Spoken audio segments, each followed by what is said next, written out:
Hello, it's another knife video. This one's an unboxing. It's of a Victorinox Venture.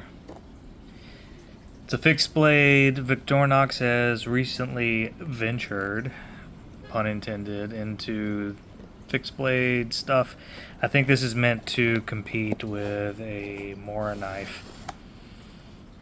It's available in 3 colors, handle-wise: black, green, and red. I went with red because it's more iconic with the Victorinox brand.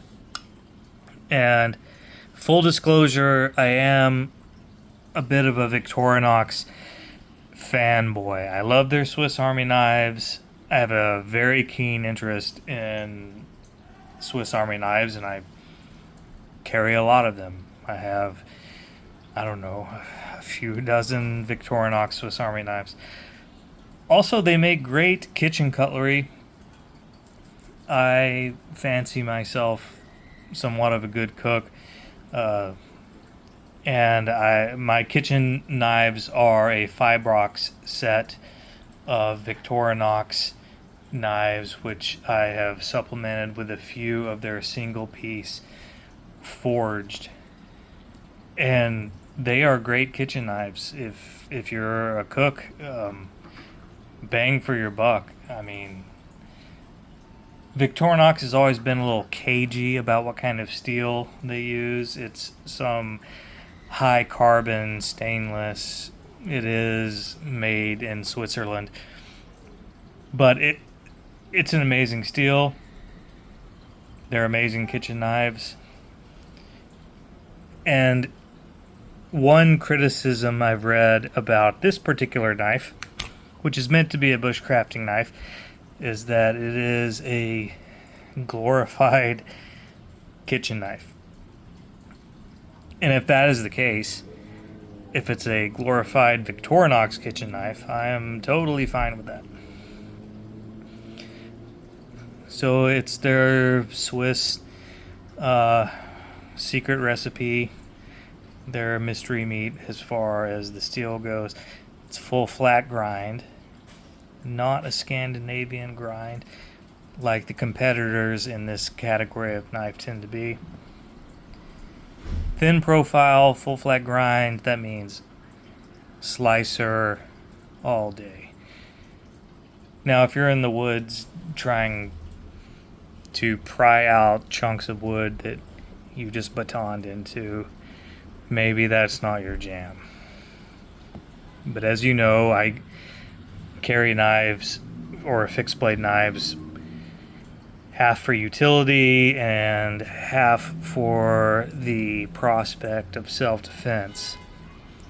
So let's talk about the self-defense option. Full tang. There's a tang, which I guess doubles as a very specific size of hex wrench. But it's a Fibroxy handle that feels familiar to me. That feels like a denser version of the Fibrox in their kitchen knives. There's the jimping. Here's a deep choil that is a necessity for me for a self-defense knife because it will prevent the slippage forward. But this is clearly meant to be a slicer all day. Spear point.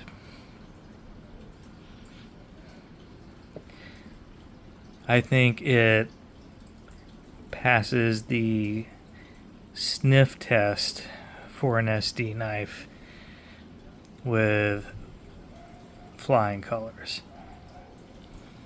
What I'm not into is this sheath, but as you know, I almost never use the sheath a knife comes with because they're always set up for a vertical carry.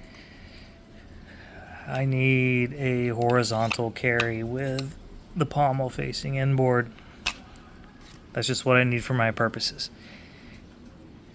And what it comes with will not cut it. But anyway, this is just an initial fit and finish review. Okay, this odd jimping in a weird place, that's meant for an aftermarket fire striker that some of these come with. Because again, this is marketed as a bushcraft knife. And you know, bushcrafters, they need to carry fire steel around because they don't know what Zippo lighters are. But I'm not hating. Anyway, new knife, I dig it. I'm going to use it not for its intended purpose, but it suits my purposes. That's all. Cheerio.